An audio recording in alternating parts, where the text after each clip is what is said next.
Sir, ये नमित तो बड़ा ही चालाक है सर। सर, पहले इसने मधु को किडनैप किया और अब हमारे आने की भनक लगते ही भाग रहा है। पूर्वी बच के जाएगा कहाँ ही? एक बार हमारे हाथ लग जाए, इसकी बारात निकालते हैं। सर, वो तो केआर रोड की तरफ मुड़ गया। क्या? कितनी दूरी पे? सर, करीबन 100 मीटर। सर सिग्नल इसी तरफ बता रहा है, इसी रोड पर। सर बस आगे। सर यहाँ से राइट।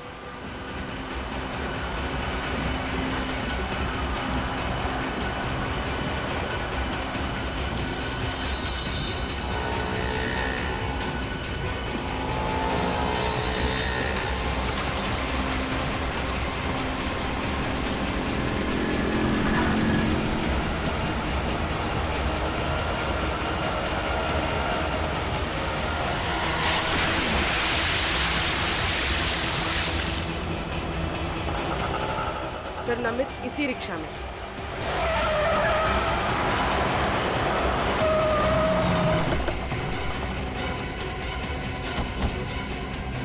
बारगल, ये क्या बदतमीजी है? सीआईडी से हम लोग।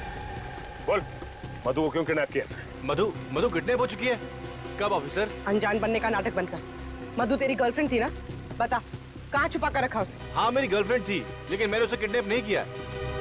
तो फिर उसको पार्टी में चाकू दिखाकर धमकी क्यों दी तूने? बोल। हाँ, लेकिन मेरा विश्वास करो, मैं उससे सच्चा प्यार करता हूँ। हमारे बीच कुछ गलतफहमी हुई थी और इसी गलतफहमी की वजह से तूने उसे किडनैप कर लिया। बोल, कहाँ छिपा के रखा है उसे? और उसके घर क्यों गया था तू? हाँ, मैं गया था, पिछले दरवाजे से गया था उसे समझाने के लिए, लेकिन वो घर पे नहीं थी। तो फिर चोरी से उसके घर में घुसने की क्या जरूरत है? पीछे के दरवाजे से? हाँ? क्योंकि ताशा मुझे पसंद नहीं करती है, इसके लिए मैं उसके सामने नहीं जाना चाहता था। तो ताशा ने तुझे देखा कैसे नहीं? घर के बाहर वो किसी आदमी से बात कर रही थी और मैं चुपके से निकल गया। मतलब तुम्हारे वहाँ जाने से पहले ही मधु गायब हो चुकी थी? हाँ सर, मैंने कुछ नहीं किया, मेरा यकीन करो। तो फिर तू भाग क्यों रहा था? मैं भाग नहीं रहा था, मैं तो मधु से मिलने नासिक जा रहा था, क्योंकि उसकी मम्मी डैडी नासिक में ही रहते हैं। आपको विश्वास न हो तो मेरे टिकट देख लीजिए सर।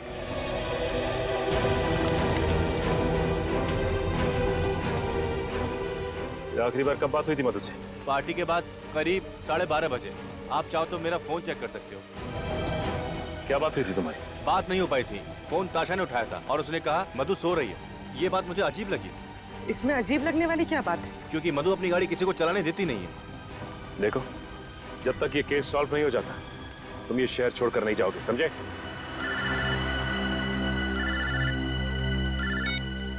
हेलो? हाँ, क्या? कहाँ पे? ठीक है, हम लोग अभी पहुंचते हैं।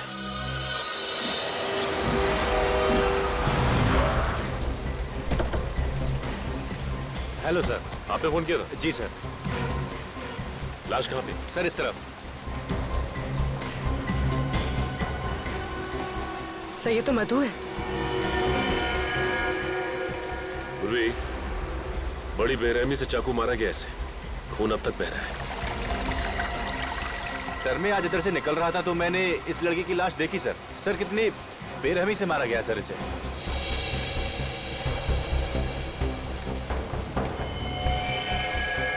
सर ये देखिए, सर झाड़ियों पर भी खून लगा हुआ है। हाँ। सर, इसके शरीर पे कोई खरोच का निशान नहीं।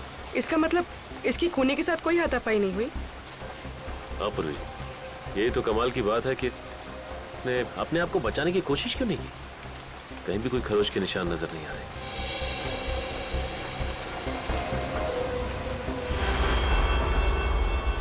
सर वो देखिए,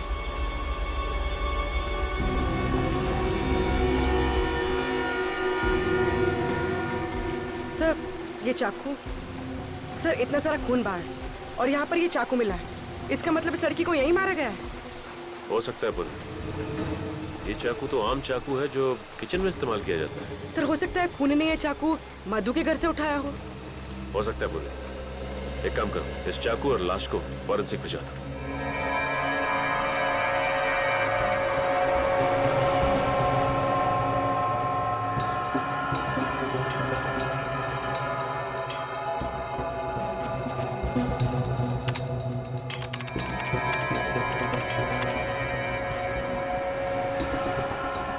ओह, ये बात है।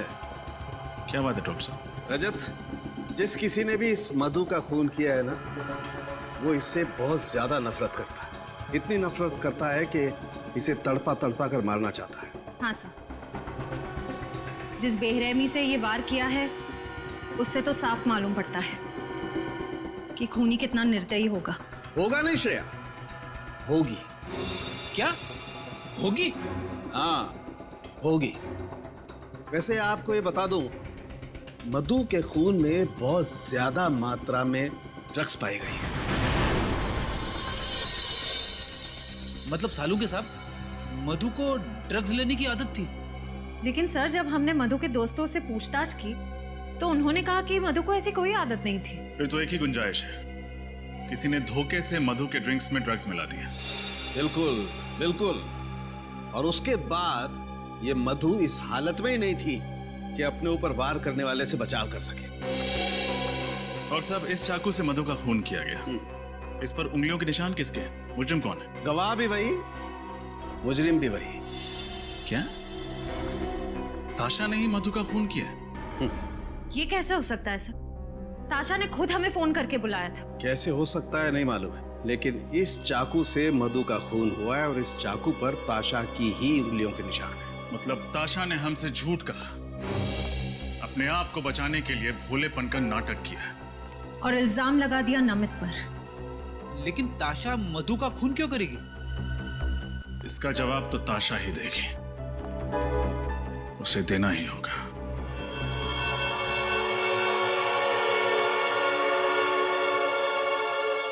ये सब क्या हो गया है? मधु को तो सब पसंद करते थे ना। सुदेश जी, मुझे नमित पर बहुत शक हो रहा है। इतना घिनौना काम उसके अलावा और कोई कर ही नहीं सकता। देखो, मधु के कातिल को पकड़ना सीआईडी की जिम्मेदारी है। तुम अपनी जिम्मेदारी पे ध्यान दो ना। आर्ट एग्जीबिशन को कामयाब करना तुम्हारी जिम्मेदारी है, उस पे कंसंट्रेट करो, समझी? अरे, आप लोग यहाँ? कुछ पता चला क्या? हाँ, थोड़ा बहुत पता चला है, बाकी आपसे जानना है। आपकी तारीफ? जी, ये मेरे आर्ट टीचर हैं, मिस्टर सुदेश। मुझे पेंटिंग सिखाते हैं। क्या नमित पकड़ा गया? क्या उसने मान लिया कि मधु का खून उसने किया है? अब तो नाटक बंद कीजिए ताशा। हमें पता चल गया है कि मधु को आपने मारा है। खूनी नमित नहीं, आप हैं। वैसे मानना पड़ेगा, हमें गुमराह करने का प्लान अच्छा बनाया था आपने। खुद खून किया और खुद फोन करके हमें बुला लिया ताकि किसी को आप पे शक ना हो। ये झूठा इल्जाम है। भला ताशा मधु का खून क्यों करेगी? और मधु से ताशा की दुश्मनी क्या है? दुश्मनी की वजह तो ताशा ही बताएंगे। अब चुप रहने से कोई फायदा नहीं है ताशा जी, बताइए क्यों मारा आपने अपनी सहेली को? मुझे यकीन नहीं हो रहा है, आप लोग मुझ पर शक कर रहे हैं। ठोस सबूत है हमारे पास। निखिल, ये वही चाकू है जिससे मधु जी का खून हुआ है। इस पर आपकी, ताशा जी, आपकी उंगलियों के निशान हैं। ये कैसे हो सकता है? मैं क्यों मारूंगी मधु को? आपको हमारे साथ सीआईडी ब्यूरो चलना पड़ेगा। बताओ ताशा, क्यों मारा तुमने मधु को? मैं कितनी बार कह चुकी हूँ आपसे, मैंने मधु को नहीं मारा है। मैं सच कह रही हूँ। ठीक है, अभी पता चल जाएगा तुम सच बोल रही हो या झूठ। श्रेया, चलिए। ये सब क्या है? ये आप लोग क्या कर रहे हैं मेरे साथ? आपका सच कितना सच है ये पता लगा रहे हैं। बैठिए।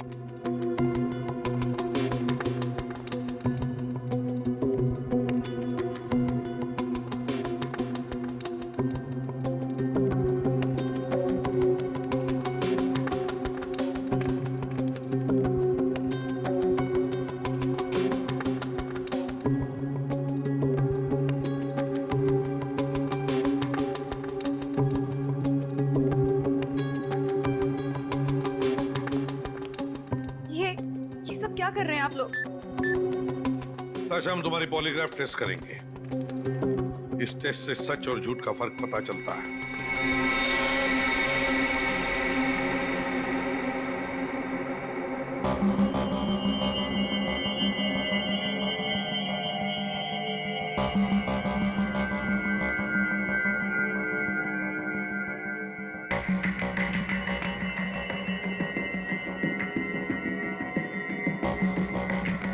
बताओ ताशा, क्यों मारा तुमने मधु को?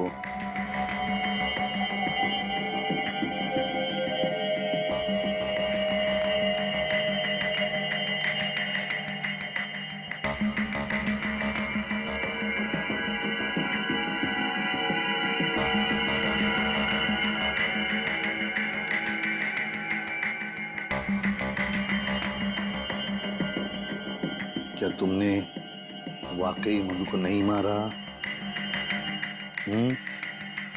मारा या नहीं मारा?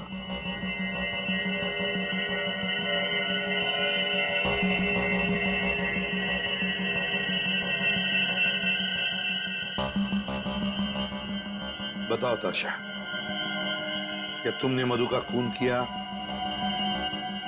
नहीं, मैंने मधु को नहीं मारा।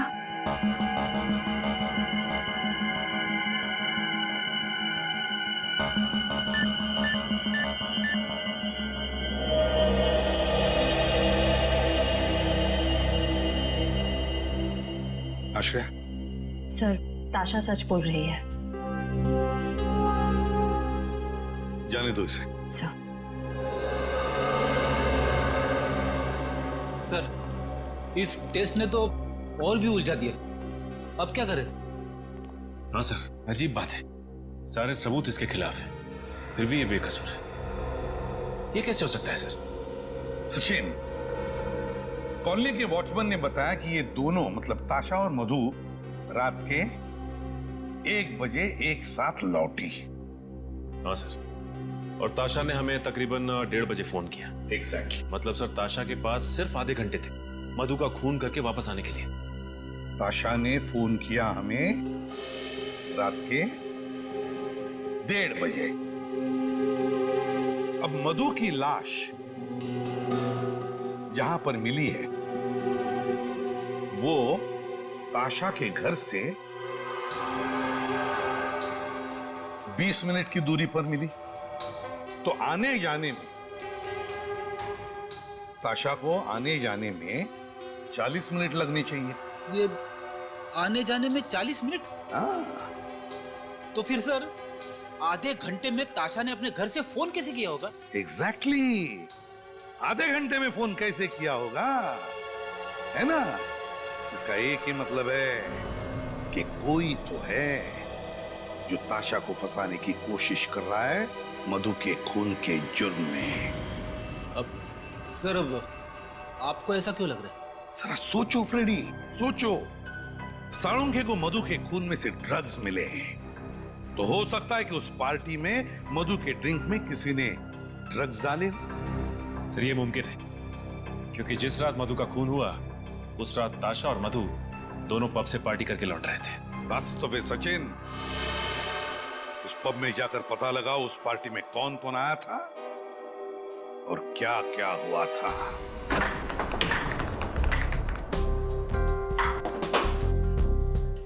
क्या बात है, सीआईडी यहाँ? कहीं कोई परमिशन का पंगा तो नहीं है? एक्सक्यूज मी, क्या बात है मिस्टर मैनेजर? हमें देख के आप खुश नहीं हुए हैं? नहीं सर, ऐसी तो कोई बात नहीं है, पर आप लोग यहाँ और हमारे पास ड्रिंक्स की परमिशन है, और सर हमारे क्लब में तो इमोरल ह्यूमन ट्रैफिकिंग भी नहीं होती। ये सब कुछ हम जानते हैं मैनेजर साहब, लेकिन एक केस के सिलसिले में कुछ पूछताछ करनी थी आपसे। कैसी पूछताछ सर? कल आपके क्लब में एक ऑफिस पार्टी हुई थी, हमें उस पार्टी की गेस्ट लिस्ट देखनी है। Just minute sir.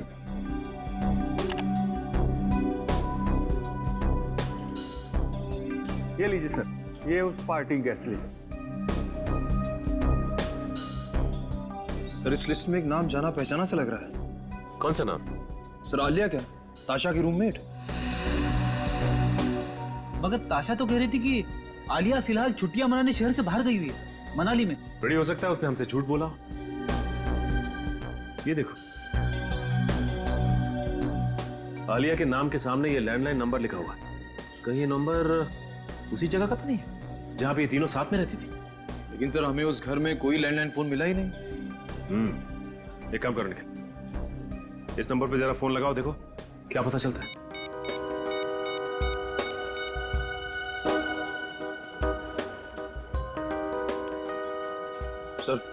ये नंबर सेवा में नहीं है। नंबर सेवा में नहीं है? कोई बात नहीं निखिल, टेलीफोन एक्सचेंज से पता करते हैं कि ये आलिया रहती कहाँ है।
लगता है हमारे आने से पहले ही आलिया यहां से भाग गई। उसे हमारे आने की भनक लग गई होगी। लगता तो ऐसा ही है। बड़े आस पड़ोस में जाके पता करो इस आलिया के बारे में।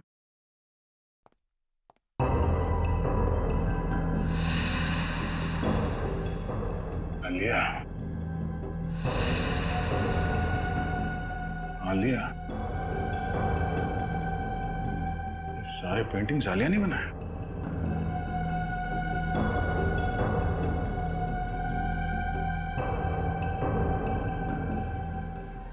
सर, मैंने पड़ोस के मकान में रहने वाली एक औरत से पूछा, वो भी आलिया को नहीं जानती। उसका कहना है कि ये घर ज्यादातर बंद ही रहता है। ओह, यहाँ भी कुछ नहीं मिला। आलिया की फोटो तक नहीं मिली यहाँ पे। एक बात समझ में नहीं आ रही है सर, अगर आलिया ताशा और मधु के साथ रहती थी तो फिर उसे इस घर की क्या जरूरत थी? तो क्या वो यहाँ पे पेंटिंग के लिए आती थी? और अगर आलिया यहाँ पे नहीं रहती थी तो उसने वहाँ नाइट क्लब के गेस्ट रजिस्टर में यहाँ इस घर का नंबर क्यों लिखा?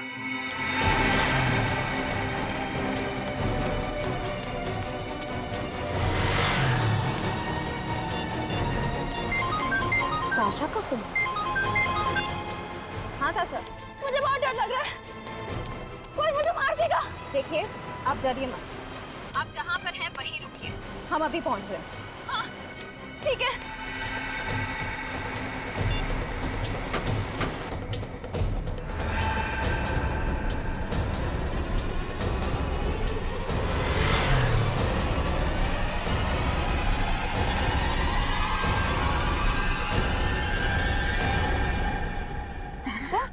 मैं हूँ, डरो मत।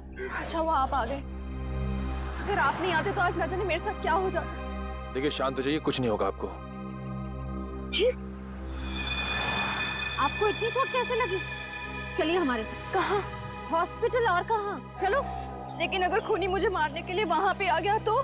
घबराइए मत, कुछ नहीं होगा आपको। हॉस्पिटल में आपकी सुरक्षा का पूरा इंतजाम किया जाएगा। आइए, चलिए आइए। ड्रेसिंग का सामान लेके आओ। हेलो डॉक्टर साहब, ताशा की तबीयत कैसी है अब? इनकी हालत बहुत खराब थी, इसलिए पहले मैंने इनको नींद का इंजेक्शन दे दिया है। अब इनके घाव पर ड्रेसिंग करनी बाकी। मैं देख सकता हूँ? श्योर। Thank you.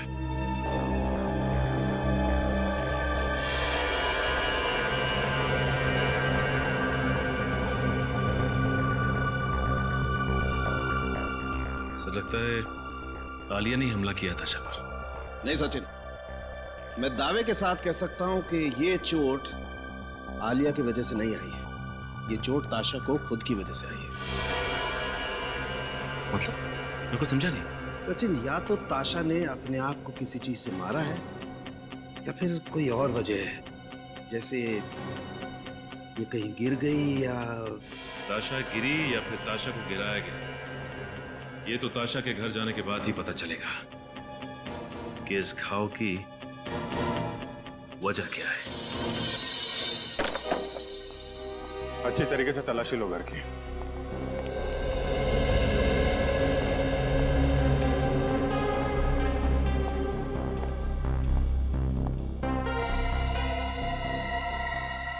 ये ताशा को पेंटिंग जमा करने का शौक था। Yes sir. सर ये देखिए, क्या है इसमें? ताशा के पेंटिंग स्कूल के सर्टिफिकेट्स हैं, लेकिन किसी भी सर्टिफिकेट में डी ग्रेड से अच्छा ग्रेड नहीं मिला है। इसका मतलब ताशा कुछ खास पेंटिंग्स नहीं बनाती थी।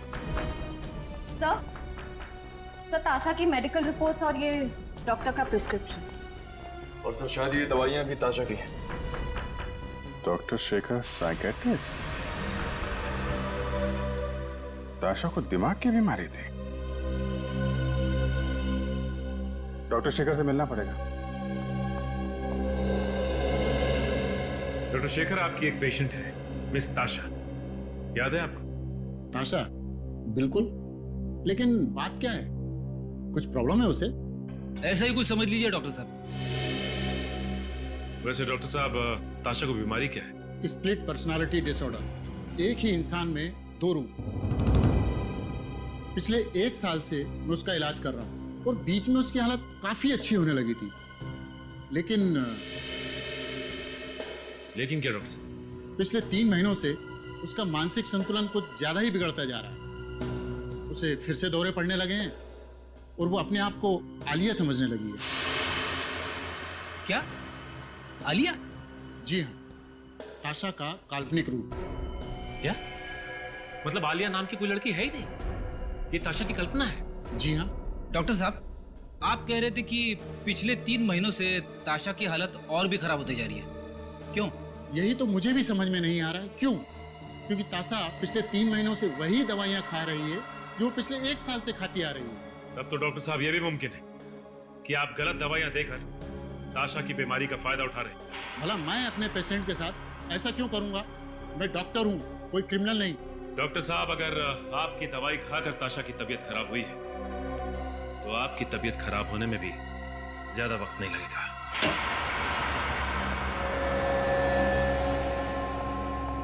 अरे डॉक्टर शेखर, कितने सालों के बाद कैसे हो यार? बहुत परेशान हूँ। क्यों, क्या हुआ? एसीबी को लगता है कि मैंने ही गलत दवाइयां ताशा को दी है। हमारे पास सबूत है सर। सबूत? हाँ सबूत, फ्रेडी।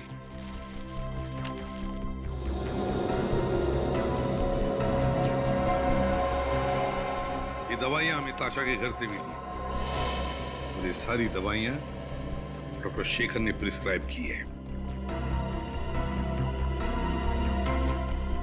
लेकिन बॉस, जो व्यक्ति स्प्लिट पर्सनैलिटी का शिकार होता है उसे यही दवाई दी जाती है। इसमें कुछ गलत नहीं किया इसने। मान लिया ना सारुंखे, मगर मुझे शक है कि इन कैप्सूल्स में कुछ और ही है। ऐसा कैसे हो सकता है? चेक कर ले। ठीक है, मैं चेक करता हूं।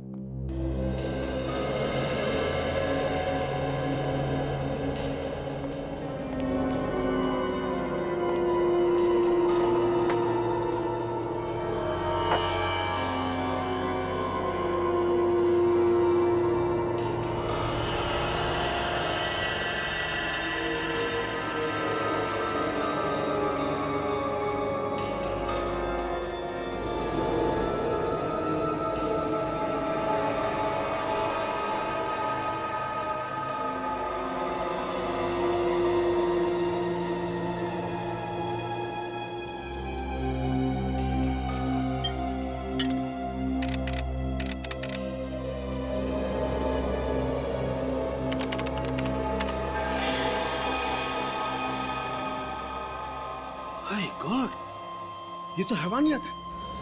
और इस कंपाउंड से तो ताशा की हालत और ज्यादा बिगड़ जाएगी। मतलब मेरा शक अपने आप को धमकी? तुम मुझे धमकी दे रहे हो? डरपोक, औकात क्या है तुम्हारी? हाँ, जो करना है तुम कर लो, लेकिन मैं तुमसे दोबारा रिश्ता नहीं जोड़ने वाली।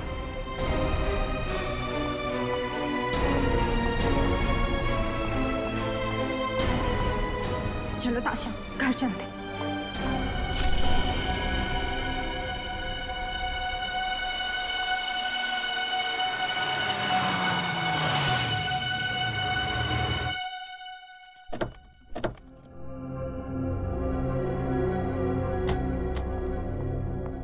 ये ले चाबी।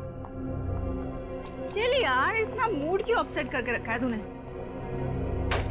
मधु, मधु तू फिक्र मत कर, सब कुछ ठीक हो जाएगा, थोड़ा सब्र कर। मैं नमित के हरकतों से ना परेशान हो चुकी हूँ। ऐसा कैसे कर सकता है मेरे साथ? पार्टी में सबके सामने कितनी बेइज्जती की उसने मेरी। ऐसे कैसे बात कर सकता है वो मेरे साथ? ताशा, मधु, मैं तेरा गुस्सा अच्छे से समझती हूँ, लेकिन तू ये भी तो सोच कि तुम दोनों का अभी तो ब्रेकअप हुआ है, थोड़ा टाइम पहले। हो सकता है कि वो बर्दाश्त ही नहीं कर पा रहा है कि तू उसकी गर्लफ्रेंड नहीं है अब। सारे लड़कों की ना यही प्रॉब्लम होती है। लेकिन आई एम टेलिंग यू ताशा, अगर आगे से उसने ऐसा कुछ भी करने की कोशिश की ना मेरे साथ, तो मैं बिल्कुल बर्दाश्त नहीं करूंगी। सीधे पुलिस कंप्लेन करने वाली हूँ मैं। अरे बाबा, नमित ऐसा कुछ करेगा ही नहीं, और अगर ऐसा कुछ करेगा नहीं तो पुलिस के पास तुझे जाने की जरूरत पड़ेगी नहीं। ओके, चल मैं सोने जा रही हूँ। आज पार्टी में बहुत डांस किया यार, बहुत थक गई। ताशा, हाँ, मुझे ना तुझसे कुछ बात करनी थी। तो बोलना, रुक क्यों गई? अभी नहीं, अभी काफी रात हो चुकी है, कल बात करते हैं। कोई बात तुझे परेशान कर रही है ना? नहीं नहीं ताशा, परेशानी वाली कोई बात नहीं है, बस तुम्हारी पेंटिंग को लेके बात थी। कल सुबह बात करते हैं। चल, गुड नाइट। Good night.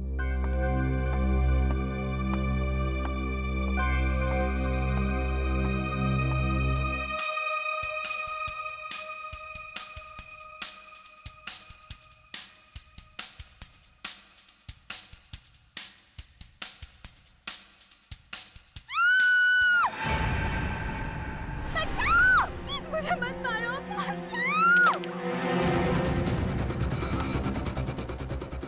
मधु, छोड़ो, मधु, मत मारो मुझे, प्लीज मुझे मत मारो, छोड़ो मुझे, छोड़ो, मधु, मुझे बचाओ, छोड़ो, मधु, कोई बचाओ, दरवाजा खोलो, बचाओ, मधु दरवाजा खोलो, बचाओ, मधु, कोई बचाओ।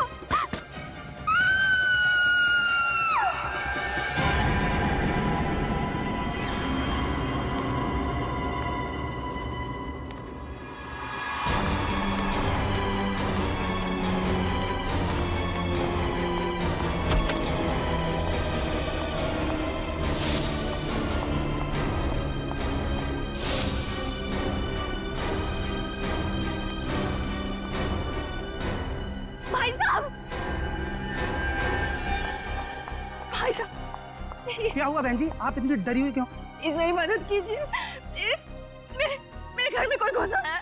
कौन है? क्या हुआ? मुझे नहीं पता, मुझे बिल्कुल नहीं पता, लेकिन उसने मेरी सहेली को मार दिया। क्या? खून?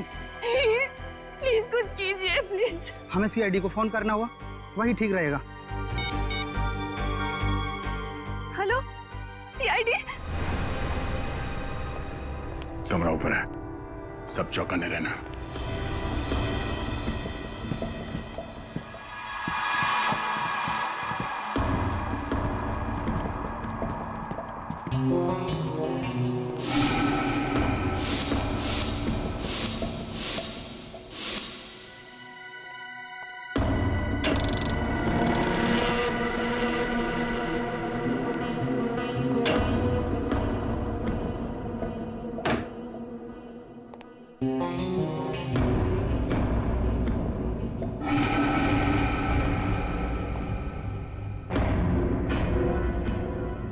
कि यह दरवाजा तो अंदर से बंद है। सर, यहाँ पे तो कोई दिख नहीं रहा। नहीं सर, अंदर कोई। कमरा साफ सुथरा है, कोई तोड़फोड़ या हाथापाई के निशान भी नहीं है। ताशा को अंदर बुला। ताशा, हमें बताओ एग्जैक्टली यहाँ पे हुआ क्या था?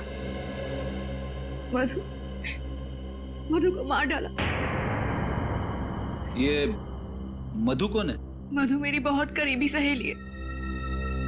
हम दोनों नाइट क्लब में पार्टी करने गए थे। 1 बजे के करीब घर लौटे और वो अपने रूम में चली गई और फिर उस पर किसी ने हमला किया। बाहर सिक्योरिटी गार्ड से जरा पूछताछ करो। ताशा, आपने हमलावर को देखा?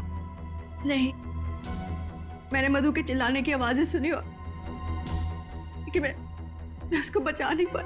पर यहाँ पे तो घर में कोई नहीं था, ऊपर कमरे में कोई नहीं था, कमरे में हाथापाई के कोई निशान नहीं, और मधु भी नहीं। मधु कहाँ गई? ये कैसे हो सकता है? मैंने खुद उसके चिल्लाने की आवाजें सुनी है। मेरा विश्वास कीजिए, मैं सच बोल रही हूँ। अच्छा, मधु पे हमला होने से पहले आपने किसी को घर में आते या जाते देखा? नहीं, मैं हेडफोन्स पहनकर म्यूजिक सुन रही थी। मैंने किसी को आते जाते नहीं देखा। और जब ये सब हुआ तब आप कहाँ थी? म्यूजिक सुनते सुनते मैं यहीं सोफे पर सो गई थी, लेकिन जब मधु के चीखने चिल्लाने की आवाजें सुनी तो मैं उसके कमरे की ओर दौड़ी चली गई, लेकिन दरवाजा अंदर से बंद था। दरवाजा बंद था? मगर जब हम अंदर गए तब तो कमरे का दरवाजा खुला था और कमरे में कोई भी नहीं था। ये कैसे हो सकता है? मैंने खुद उसके चिल्लाने की आवाजें सुनी, और अगर मधु कमरे में नहीं है तो फिर कहाँ है? अच्छा, आप दोनों के अलावा घर में कोई और भी रहता है? जी, एक लड़की और रहती है। कौन है वो और कहाँ है?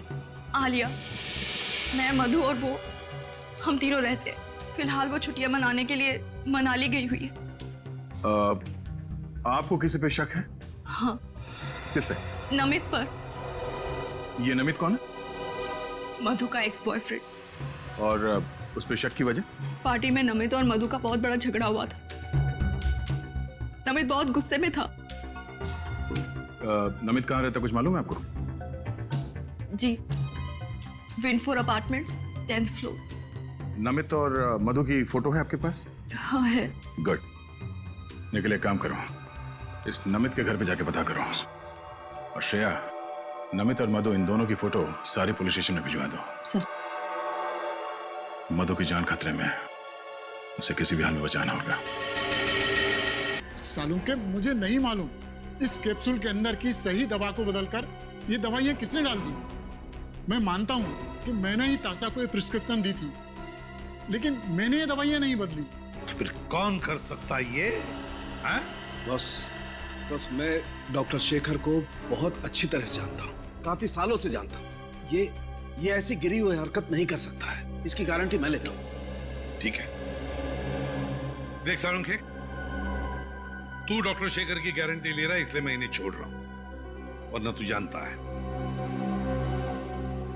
डॉक्टर शेखर जी, जब तक हमारी तहकीकात पूरी नहीं होती आप ये शहर छोड़कर कहीं नहीं जाओगे, प्लीज।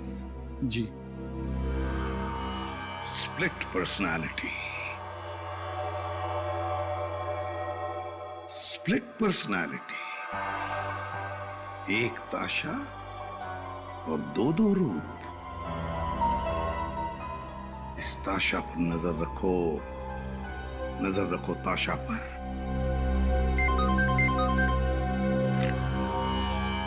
एसीपी प्रद्युमन, क्या?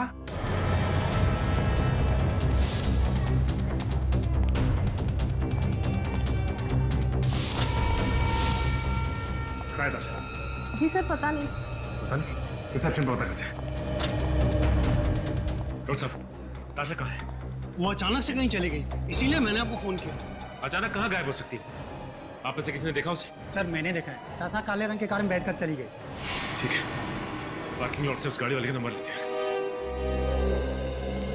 शायद ताशा जिस गाड़ी में से भागी वो गाड़ी कहाँ पर है, कुछ पता चला? नहीं सर, हाईवे पुलिस या चेक पोस्ट से अभी तक कोई खबर नहीं आई। कोई तो है जो ताशा की बीमारी का फायदा उठा रहा है। और सर, ये जो कोई भी है ताशा के बहुत करीब है और उसे अच्छी तरह से जानता है। हाँ, एग्जैक्टली। सर, ताशा जिस गाड़ी में से भागी है उस गाड़ी का पता चल गया सर।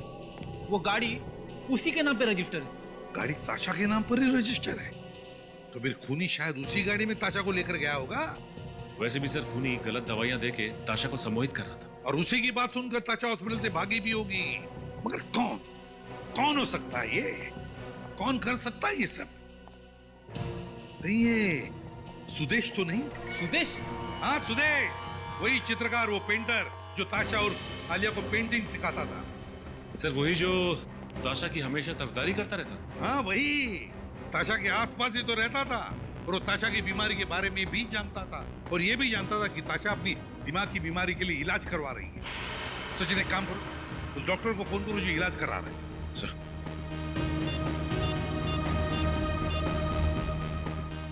हेलो, हाँ डॉक्टर शेखर, मैं सीआईडी से इंस्पेक्टर सचिन बोल रहा हूँ। अच्छा ये बताइए कि ताशा जब आपके यहाँ इलाज के लिए आती थी तो क्या वो अकेली आती थी या साथ में भी कोई आता था? अच्छा ठीक है, थैंक्स सर। हाँ, ताशा के साथ हमेशा सुदेश आता था। सुदेश, सुदेश। हेलो एसीपी प्रतिमा, पता चल गया कहां पर है गाड़ी? Thank you. ताशा की गाड़ी का पता चल गया। गाड़ी जीबी गेस्ट हाउस पर खड़ी है। GB guest house. बेटा से मुझे यहाँ लेकर आए हो, क्या चाहते हो तुम?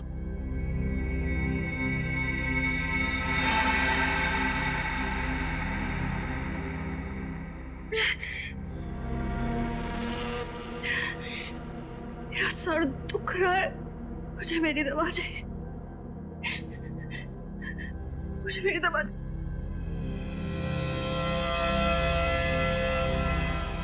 मेरी दवा, मेरी दवा।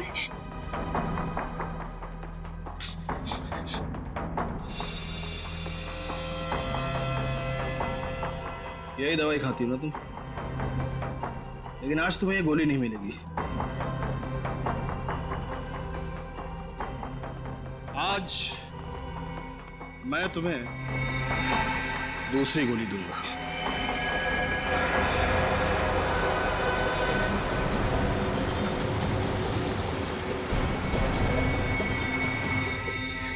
मुझे मत मारो, मुझे जाने दो प्लीज, मुझे जाने दो, नहीं तो मैं सीआईडी को सब कुछ बता दूंगी। इसीलिए मैं तुम्हें मारना चाहता हूं, क्योंकि तुम सीआईडी को सब कुछ बता दोगी।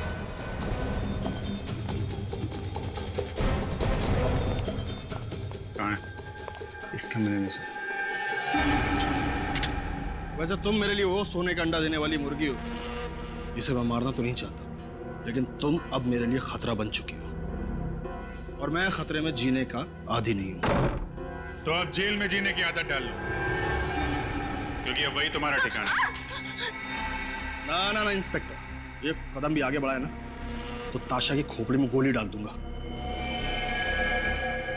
ताशा को तो हम बचा लेंगे, तुम अपनी सोचो। मेरी जीवन रेखा बहुत लंबी इंस्पेक्टर, तुम क्या तुम्हारे बच्चे मुझे नहीं पकड़ पाएंगे? और गोली नहीं, छोड़ो उसे। आगे मत बढ़ना इंस्पेक्टर, वही खड़े रहो, वही खड़े रहो, मैं गोली मार दूंगा इसके। तुम गलत कर रहे हो, तुम जा नहीं सकते यहाँ से। वही खड़े रहो इंस्पेक्टर। जाने दो, जाने दो, जाने दो प्लीज।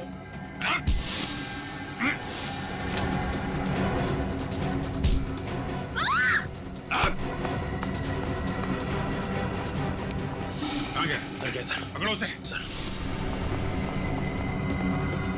ठीक है, हॉस्पिटल लेके चल जल्दी।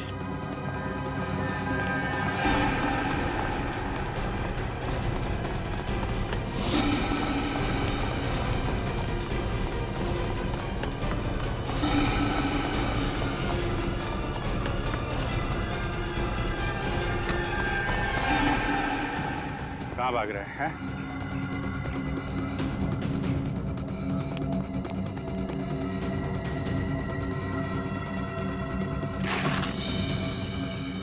आगे मत बढ़ना, आगे मत बढ़ना वरना सर फोड़ दूंगा। आगे मत बढ़ना।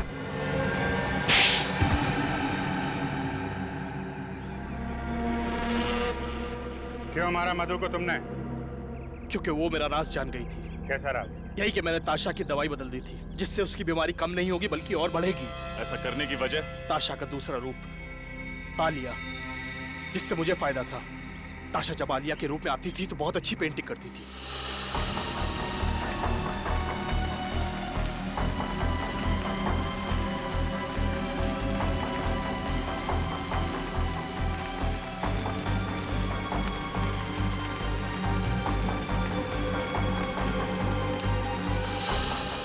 जिसे मैं बेचकर लाखों रुपया कमाता था। ताशा को स्प्लिट पर्सनालिटी की बीमारी है, ये तुम्हें कैसे पता चला? एक दिन उसके सर में दर्द उठा और मैं उसे डॉक्टर के पास लेकर गया। तब मुझे उसकी स्प्लिट पर्सनालिटी के बारे में पता चला। लेकिन ताशा को तुम पे शक नहीं हुआ? नहीं, बिल्कुल नहीं। ताशा को मैंने यकीन दिला दिया था कि मधु आलिया उसके साथ रहती है। बहुत लंबी जीवन रेखा है ना तुम्हारी, काफी लंबा समय गुजारना पड़ेगा तुम्हें जेल की सलाखों के पीछे। अगर फांसी नहीं हुई तो